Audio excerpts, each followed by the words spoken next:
નથી આવતા કે બાદ પાકીને પાકો માનીને ચાલો સુંદરસાજી એટલે આ અવસર ગુમાવવાની બહુ ભૂલ કરી રહ્યા છે આપણે. આપણા સમક્ષમાં એટલા વિદ્વાન આપણા સમક્ષ છે તોય આપણે એક શબ્દ નથી પૂછી શકતા કે ગુરુજીની સમક્ષમાં જઈને કોઈ દિવસ 2 કલાક યા 5 મિનિટ 10 મિનિટ બેસી નથી શકતા. આપણા એટલા અભાગ્ય છીએ. એટલો અનમોલ ધર્મ મળ્યા પછી પણ આપણે એવા ને એવા જલમે નહીં કોરે રહીએ માહી તો સુપન્ના કોને કીધું જલમે નહીં માએ કોરે રહે સુપન્ના. તો જલમાં ભલે નાતા હોઈએ આપણે, ભલે દુનિયાદારીમાં રહેતા હોઈએ, છતાંય એક પરમાત્માને એક લક્ષ્ય મને ધર્મગુરુજી મહારાજે એક દિવસ એક વાત કહીશું મને હજી બી યાદ આવે છે.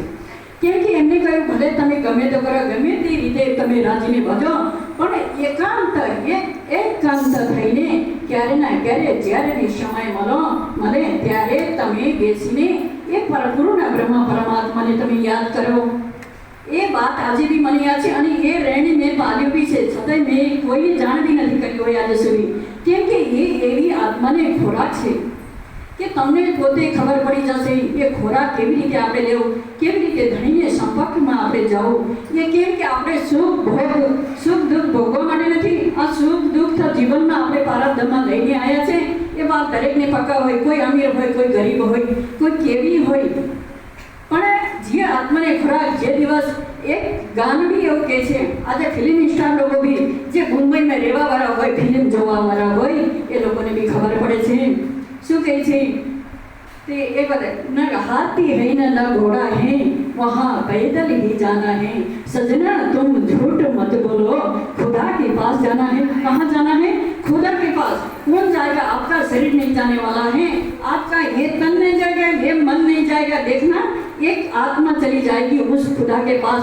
उस दिन के याद करके आप हमेशा राज्य के करीब रहिए. ऐसा नहीं कि काम काज छोड़ के, ऐसा नहीं है. जो संसार में हमें मिला है वो सबको करके हमें जाना है, परंतु राज्य महाराज को हमेशा एक दिल वो आत्मा एक दृष्टा तरीके આપણા ગુરુ મહારાજ બાર આપણને સમજાવે છે.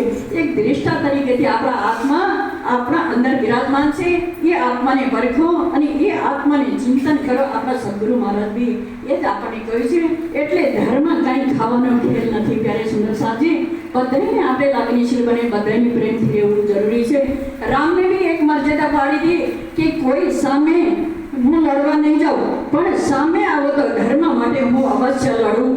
એ રામે આપણને દાખલો આપી છે. દરેક મહાપુરુષો ગયા એક એક દાખલા આપણા જીવનમાં ઉતારવા જેવી વસ્તુ છે અને એ ઉતારવું બી પડે. આપણા માટે એ દાખલા રામાયણ મહાભારત એ બધું 18 પુરાણ 6 શાસ્ત્ર આપણા માટે થયા છે, બીજાને માટે નથી થયા.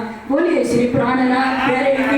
હું ક્ષમા ચાહું છું કેમ કે આપણા આટલા મોટા વડીલા આપણા સમક્ષમાં છે. મારે એટલી બધી ના બોલવું જોઈએ, છતાંય મારી કાંઈ ભૂલ તૂટી હોય આપણા ધર્મગુરુજી મહારાજ શ્રી માફ કરશે. બોલીએ શ્રી પ્રાણનાથ.